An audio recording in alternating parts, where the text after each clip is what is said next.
and fell on Seattle before all about the podcast Hall of Fame and the journey of making it all.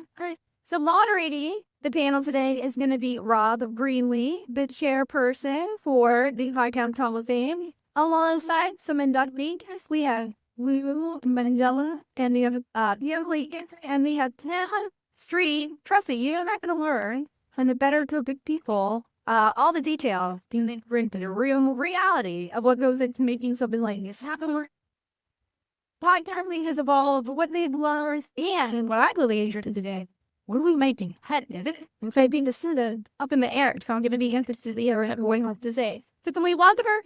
I was going to moderate and say no conversation. Well, thank you for being here. I appreciate it. Are the mics turned on and we're all good? For being here, I appreciate it. And the reason for this panel is to get some Hall of Famers to talk about their journey a little bit in their podcasting adventures. I mean, everybody on the stage here has been involved in podcasting in the origins from the very early years, going back, I guess, for some of us, 20 years, and others, shorter than that, but not significantly shorter than that. So what we wanted to talk about today was the evolution of podcasting and the perspectives from people that have traveled that long journey. Like myself, I started podcasting 20 years ago myself, and it's been a exciting journey.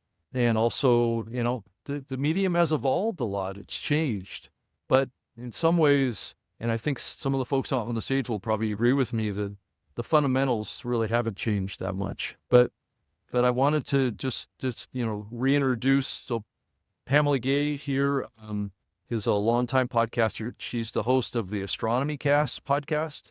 So she's a scientist, and she brings a lot of expertise about science, and she's a 2018 Hall of Fame inductee. And then Tim Street is a VP at a company called Authentic, or it's a Podtrac company, and it's been involved in podcasting since the very early days, and was the creator of a kind of an inspirational, fun kind of series, French Maid TV, back in the era when video podcasting was a really big thing.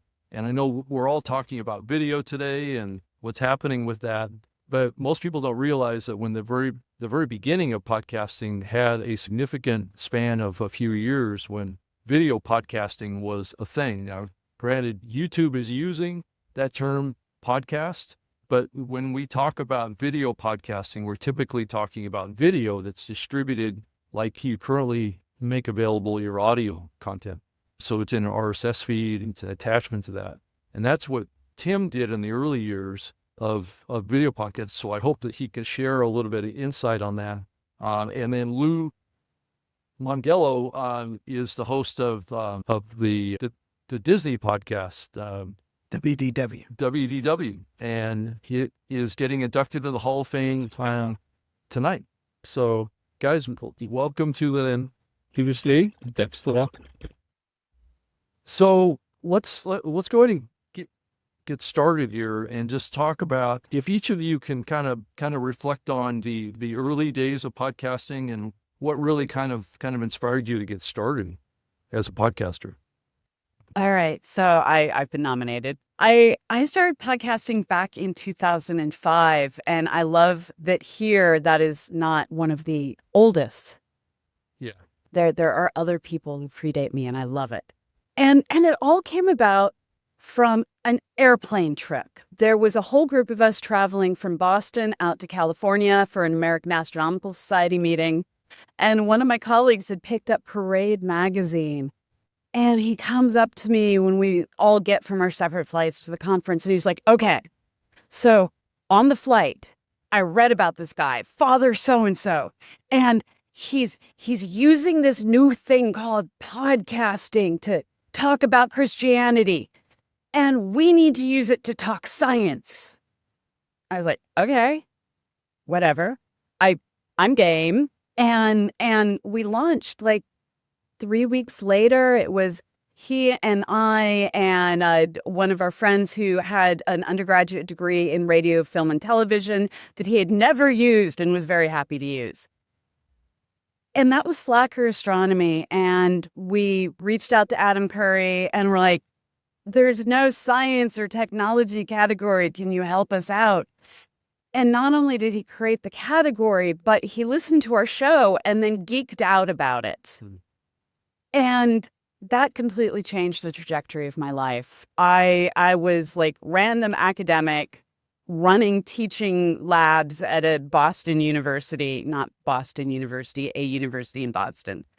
And I was just the person who ran the telescopes and kept the things going. And suddenly I'm on the internet and people want to know me and they want to learn from me. And I'm like, wait, people actually want to learn science?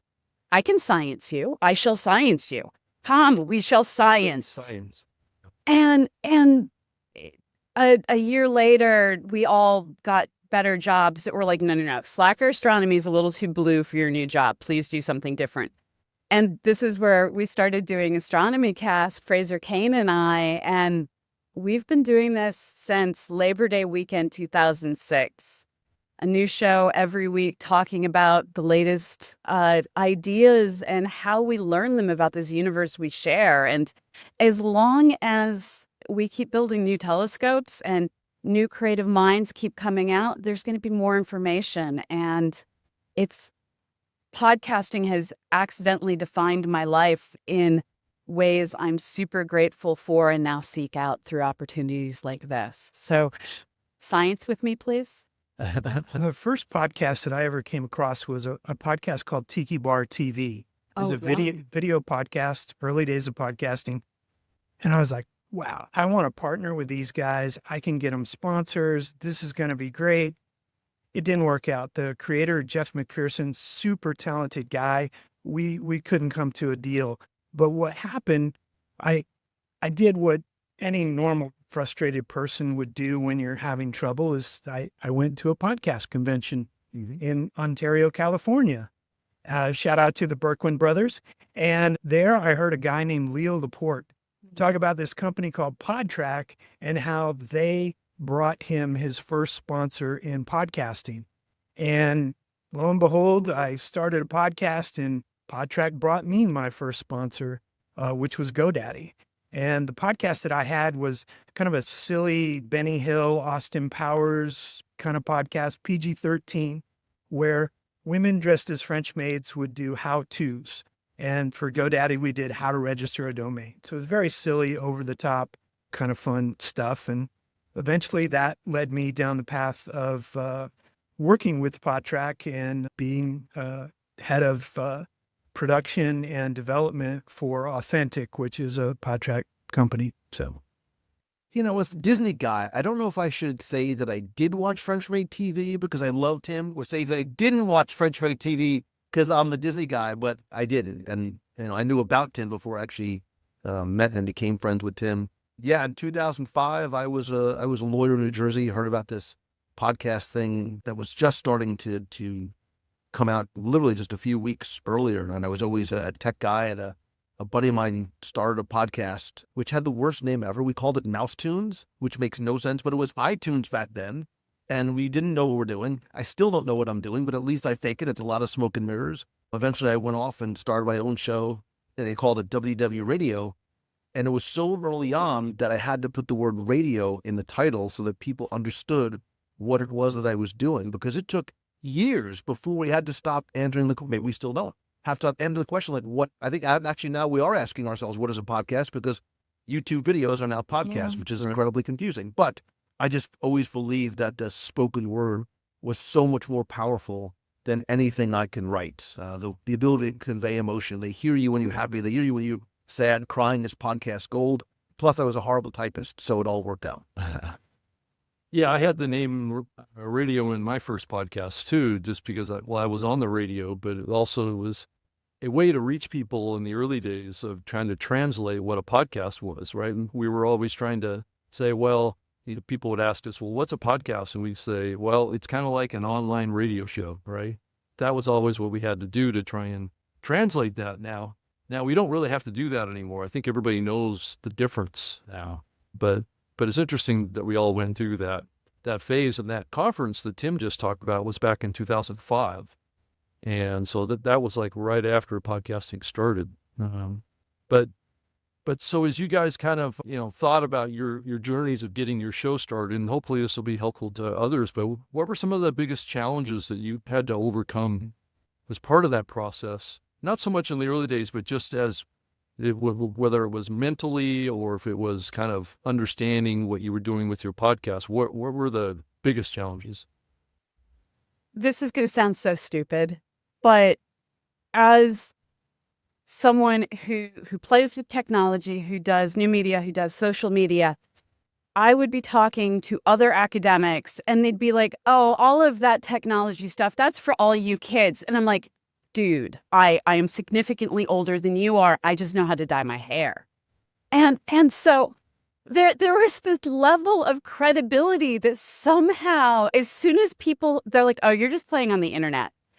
And I'm like, all right, so you are doing public outreach that you're super proud of, reaching maybe 20 people at the local pub, which is awesome. Kudos. I love beer too. But I don't have to leave my house and I reach 20,000 people on a bad week. Let's talk. And trying to convince people that this thing on the internet was actually capable of doing real education, building real connections, building real community. And you don't have to interact face to face to have meaning. And no, you don't have to be a baby to play on the internet. Old people do it too, proud of being Gen X.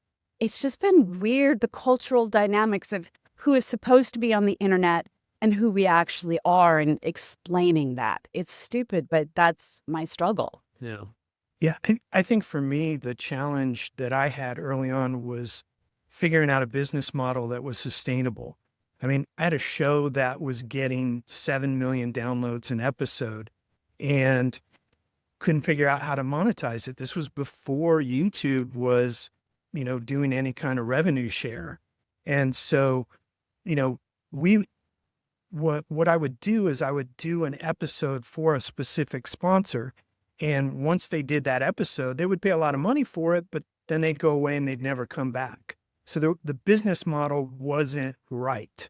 And I didn't realize at the time that if I could just figure out a way to make the show consistently on a regular basis, that eventually there would be a revenue stream that would show up and support the show.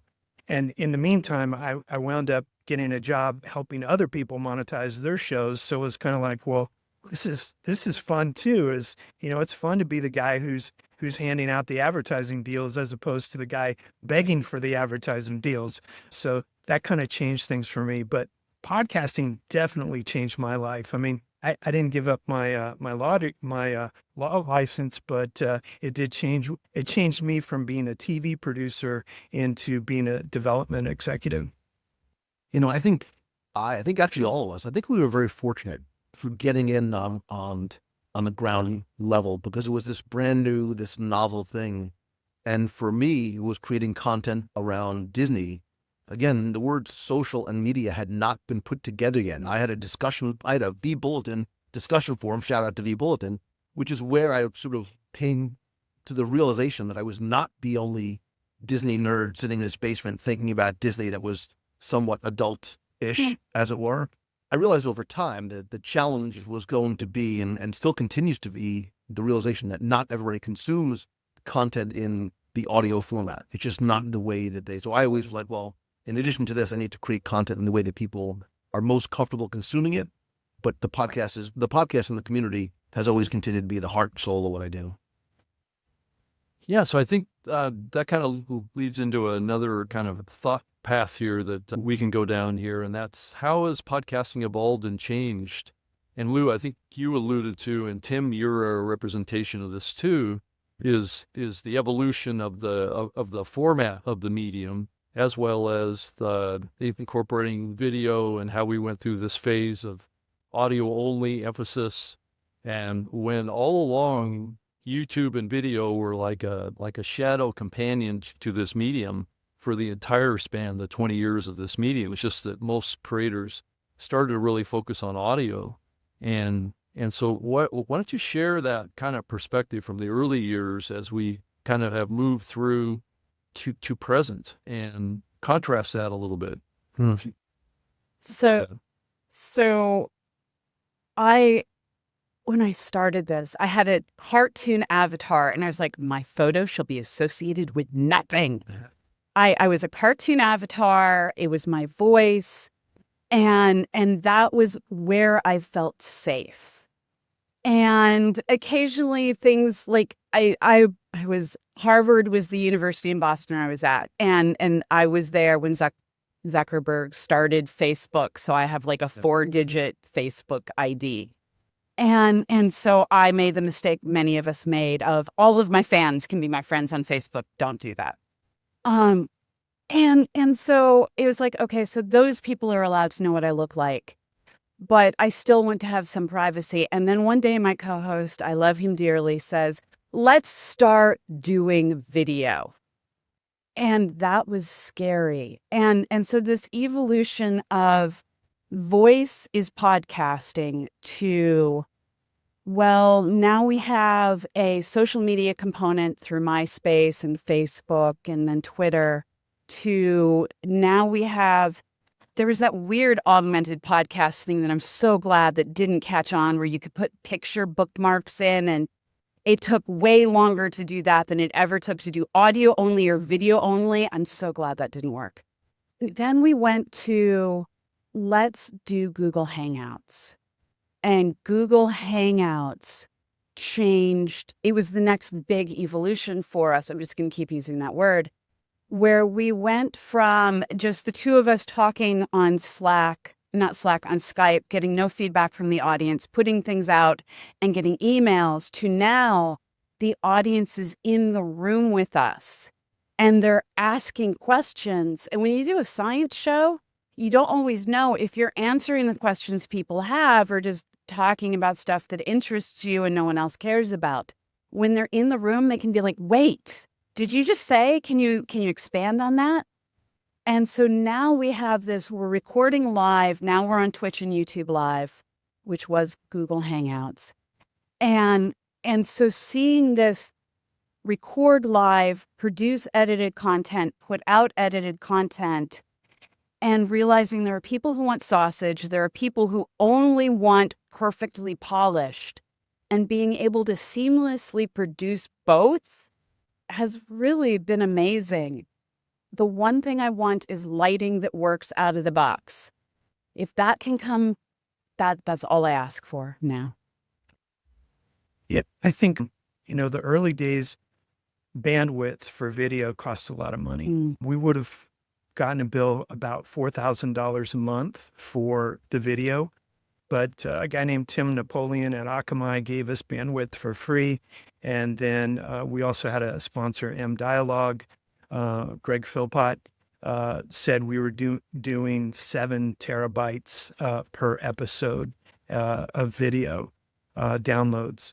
And we all thought Apple was going to be the place that video podcasting was going to take off. And for a while it was, but that bandwidth charge really killed it. And when YouTube came out, all the video people went to YouTube, and us included. And so that was a big change. And, one of those challenges that we had early on. Yeah, so my journey to video, much like yours, was a little bit different and circuitous, right? So I was podcasting for a couple of years. I learned about this new technology, and I literally remember like the night that I tried it. I finished dinner. I told my wife, I said, listen, my office was downstairs in the basement. I said, I'm going to go downstairs. I want to try something out. I'll be up in like 10 minutes. 4 hours later, she comes downstairs. She goes, what the hell are you doing? So I'm like, shit, who are you talking to? Like, I can hear you through the air conditioning ducts. Who's down here with you? I'm like, I don't know. Like, I'm doing this thing and I'm talking into the box and there's people there. She said, what are you talking about? Like, I have no idea. Like, I was talking about the conversation stopped being about Disney very quickly and just talking like with community, because we as podcasters, content creators, we put out content and then what happens? We sit there and we wait. Sometimes you pray. Like, is anybody listening? Like, is anybody out there? Because if you don't get that feedback, you don't get that response, you don't know. And I was instantly drawn to live video. Like, I love it still to this day. I've been doing live video, every year, every week since then. there's this incredible energy that it brings because I get that immediate feedback, that one-on-one connection conversation that you get to have with your audience. Plus, I love live video because I don't have to edit. I don't have to do retakes. And I think like podcasting, which I think is the most personal, the most intimate media because you're so closely connected to somebody. I think live video authenticity has become a marketing buzzword like many other things. I think there's most like true, authentic way for your audience to see you when you see them. And I think it's a perfect complement to podcasting. Yeah, I started on live radio, and I still have passion for live, and I've been doing a lot more live video now. So that was live audio, but that has been a transition for me too. And I worked in podcasting all the way back to the time prior to video taking off, but it was really a phenomenal time in the early years of podcasting. There were whole media companies being built around video podcasting, and then many of those were purchased by, surprisingly enough, cable networks that wanted to incorporate kind of this new way of producing content and kind of a younger kind of way of doing this. And so it's been an interesting journey to see it kind of fade away and then kind of come back when YouTube finally decided that they were going to wake up and join the podcasting space and change the landscape. And I think that they have, to the chagrin of lots of people in the podcasting space that have built their models mostly around audio. And I think audio is still really key in podcasting. I mean, if you look at the overall consumption of audio, it's still huge, it's still growing. So our conversation about video isn't to take away from audio. I think what I'm increasingly moving towards is seeing the reemergence of video into the podcasting space. But yeah, let's kind of just, if each one of you can identify kind of like the most significant thing from your journey and the impact on your life. And I think this isn't talked about a lot, but the transformation that happens in each one of you in this journey. So for me, and here, having listened to the storytelling segment before this one, to tell part of my personal story, back in 2008, I'd been at a small university for a couple of years. It wasn't going great. I was the only woman in the department. One of the tenured faculty liked to say, "Oh, we don't give tenure to tits." In those words, it was great. And I was sitting at my desk one day, basically doing what am I even doing with my life? And I got a phone call from Doug Isbell, who is one of the leaders in astronomy, public communications. He's a press officer now at JPL. And he's like, we're looking to do an international year of astronomy in 2009. And we need someone to create a new media presence for the world. I was like, what? Okay. That's sweet. And I got asked to chair the international task force for a UN designated international year to celebrate astronomy. And I got to come up with a committee. I got to come up with what we were going to do. I got to reach out to people across new media and travel the entire planet, all of it, except for Antarctica. I haven't been there yet. And it was all because of podcasting. And up until right before the pandemic, this momentum kept going where it was, how do we find each other? How do we link together all these voices across the planet? We started a show back in 2009 called 365 Days of Astronomy, which exists to bring together, aggregate the voices of astronomy. So a whole lot of the astronomy podcast started as part of 365 and then spun off to do amazing things outside of what they started with us. And we're still going with that show. And we're still helping new voices in podcasting from around the planet get going. And so while I'm super proud of what we do with Astronomy Cast week after week, it's all the voices that now exist communicating science in all these nations. There's Cosmic Savannah, which is a South African group, talking about the up and coming nation that is building the biggest telescopes in the world that no one knows about right now. And they're giving voice to that. And so that one phone call while I was undergoing existential crisis and facing grading kept me in astronomy, kept me doing what I was doing, and opened the world to me. And I don't have the 7 million downloads an episode, but I have the universe and I get to share that. And it's been amazing. One phone call can change your life. Yeah. The interesting thing about podcasting is that the door is still open. You know, to borrow from a friend of mine, Chris Hansen, who does Investing from the Beach podcast, gay, straight, black, white, male, female, it doesn't matter. There's nobody stopping you from starting a podcast. There's nobody stopping you from monetizing that podcast. The door is still open. You can go do the thing you always wanted to do. You can build that audience. You can go engage people. There are folks out there. There's folks sitting in this room right now that build businesses and sell them. Megan Powers is here. She does marketing in podcasting. Sonny Galt sold a podcasting network. There's just amazing things that you're allowed to do, and nobody can tell you. Nobody can stop you. You just have to be smart about it. You know, the early days of podcasting, there was a podcast called Wall Strip about stock market that sold for $5 million to CBS. Those kinds of deals have gotten much bigger, but there's still opportunity and there's still time for you to get out there and go do that thing and make it happen while the door's still open.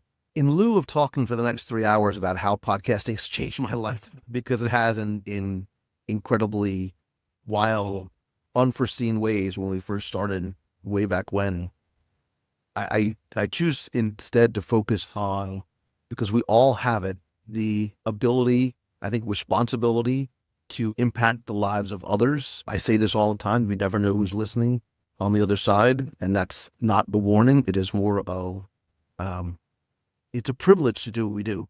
And people are giving you the most valuable commodity, which is their time. And whether you talk about, as some of when I first started, my friends were like, at the time, were like, wait a minute, you mean to tell me you're going to sit in your room for an hour or so by yourself and talk about Mickey Mouse and hope that people finally listen? I'm like, yeah, man, isn't that awesome? They're like, they give you 6 months. And like, I'm not friends with those morons anymore, but there are people who are giving you the most valuable commodity, which is their time, and you never know how what you do is going to positively impact them. So for me, it's not about what is podcasting been able to do for me. The gift is getting to hear what your show, what your voice, what you're putting out there is able to do, and how you might be able to positively impact others. Yeah, that's great. Yeah, so let's talk a little bit about what we maybe can see about the future of this medium. You know, all of us have lived through the past, and I know, spending time in the past is helpful to a degree, but I think it's more helpful, I guess, for new creators and people that are involved in podcasting today to kind of have a better perspective on where things are going. So if each one of you could kind of share what you kind of envision based on the evolution, and I think that's a key word here, is that this medium has evolved over time. Some things haven't changed much, but other things have dramatically changed. So what you go ahead and start here, Bella. So I think there have been a number of inflection points over the years. There was that moment when Apple introduced their podcasting directory and everyone went from iRiver to iPod. There was the inflection point when it suddenly became affordable to live stream. There just continues to be these moments when the technology changes and it changes what we're able to do. And we're at a new inflection point that I think is weirdly different, and it's due to artificial intelligence coming in. And artificial intelligence is a phrase that is getting used to consume a lot of different ideas. So there's the generative ideas, there's large language models that are out there using Notebook LM to create podcasts that are killer. Like, you can feed them a research paper and say, give me a 10-minute podcast, 2 voices, and it will go and it will give you one and it doesn't suck. And that's terrifying. And at the same time, you have what Adobe's doing that makes our editing so much easier. And I think that trying to figure out how to keep our creativity, keep our voices, keep our uniqueness in what we do, and figure out how to get found when Google wants to give people half a page of AI results and no links to anybody. Figuring out how to survive past the AI and leverage it to be our own true selves. This is the now, and we're living it. Yeah, AI is a tool, and a lot of people have called me a tool. But I'm using it to make a Disney astronomy podcast hosted by French. Well, I think it was Well played. It's going to be awesome. Together. It's gonna be awesome. There's it's good. He said you have to call it When You Wish Upon a Star. So, yeah. But I've been playing around with AI, and I'm super excited about it. Whether it's using audio, like 11 Labs to play with voices, or to modify your own voice, or to use your voice to give a dramatic performance to an AI voice. It's incredible. I played with Notebook LM. It's amazing. It's super fun. It's a great party trick if you want to impress somebody. Do like an improv. Ask people, so where'd you grow up? Okay, what do you do for a living? And what's a specialty that your parents used to do? And then you tell Notebook LM to make a podcast about those 3 things, and it will. It's pretty cool. And it'll do it in about 9 minutes. It'll do it in a couple of seconds, and you'll get a 9-minute podcast. So that's where we're headed. It's a tool. People use tools all the time. And, the early days of word processors, writers were like, no, I only type. I'm not going to use a word processor. And the early days of the Avid editing machine, filmmakers were like, no, I cut film. I'm not using a stupid toy computer. You're always going to have that. So I agree. And we've all watched this sine wave. And I think history is a great predictor of the future. We've seen the birth of podcasting, then came the death of podcasting. Then it was the resurrection of the podcasting. Then it was the podcasting apocalypse. Then it was the podcasting repeat. And it's been this wild, it's like being on Space Mountain, like it's this wild ride completely in the dark and you don't know what's coming next. But I still believe at its core, not to sort of get tangential into the definition of what is a podcast has been changed. I don't think by the podcasting industry. It's been changed by the consumer and by the corporations who are like, we're going to decide that YouTube is now a podcast platform. Right. I say nay. I think I'm still about, I'm about not to be like the old man in the room, which clearly I am, but it's fine. I believe in the purity of the medium, right? Because there's something special about podcasting. Because one, there is no algorithm. It is the only thing. You subscribe to a podcast, you get a podcast. Like, it's wild how that still works. It's one of the things I love about it. I love the intimacy. I love the relative ease of being able to let anybody become a creator and a producer and let your voice get heard, and not pray that some algorithm or a pay-to-play platform is that going to allow your content to be not seen but heard by somebody else. And I think as time goes on, if we're looking at the future, right now we are in this current doom-scrolling 15-second, very low intimacy, I think, relationship that consumers have with the creators. I actually think in the next 12 months, I think you're going to see this return to long-form content, to wanting that deeper connection between the host and the consumer, the friend and not a fan, which is always I felt. And I think that's what I'm hoping, because I do a long-form podcast. I think that's where we're heading next. Yeah, I agree that there's probably going to be a kind of a pushback at some point. I think as we head down this AI path, I think that the technology is powerful, and it's, if you look out just a couple of years, that technology is going to be able to probably mostly reproduce all of us in our podcasts. I'm not even really here. This is good. That's right. I mean, at some point it'll just be a robot up here talking like me, but it's just the opportunity of it is mixed, right? And I think that's how we all have to look at it, and look at it through the lens of, if you're a podcaster, why are you doing what you're doing here? I mean, it's the human connection. It's all those things that are so powerful. And in video is just in some ways, it has a different level of connection, but it also has a different level of commitment on the part of the consumption side, the audience. They have to be looking at a screen, where a podcast can be listened to anywhere, right? If you're waiting in line to get your driver's license renewed or something, you can be listening to a podcast.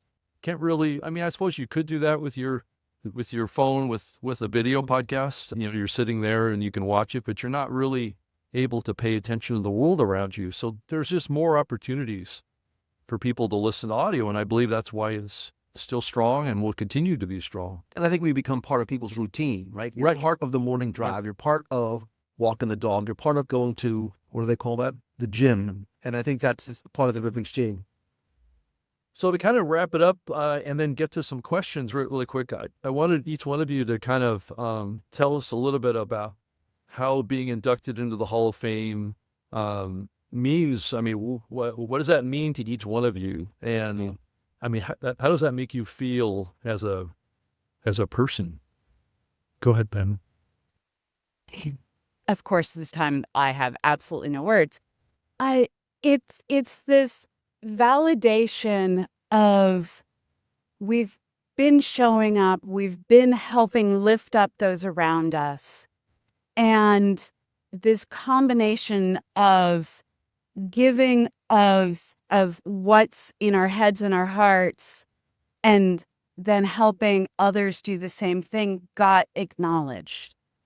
And I'm sure all of us would have kept doing what we were doing anyways, but to have people acknowledge that that actually has meaning, and it makes you part of the DNA of this profession, which is what this is. It's a profession. It meant a lot. And I'm going to stop babbling incoherently and using science words for no reason. You know, when I heard I was selected for this, when Rob reached out to me, I was kind of dumbfounded because I feel like I've done the least amount of work out of any podcaster out there and gotten the greatest reward for it. And so it's very humbling to me to be on this stage and be next to somebody like Lou it's just crazy to think about the amount of work that they've put in as opposed to the little amount of work that I did when it comes to creating my own podcast. Now, I've helped other people throughout the years, but it's pretty humbling and feels really good. Tim, that's exactly why you're in the Hall of Fame, is because you helped so many other people, Including me. Yeah. I wouldn't be here if it wasn't for Tim. So I told you, those podcast world, it's even better on stage. It's incredibly humbling, and it is an honor, and it clearly, it impacted me when Rob reached out as well too, and to be included among these legends in this industry. But I feel that this award is not about me. This is not for me. I am accepting this on behalf of the community, of the family that was built, because I wouldn't be here without that. None of us would be here without the one person that's listening on the other side, that's giving you their time, that's giving you their support, and giving us this gift of allowing us to do this thing that clearly I think we all love, 2 decades later. So I accept it on behalf of them, and it's a privilege. Well, thank you for all of you for your significant contributions to this medium.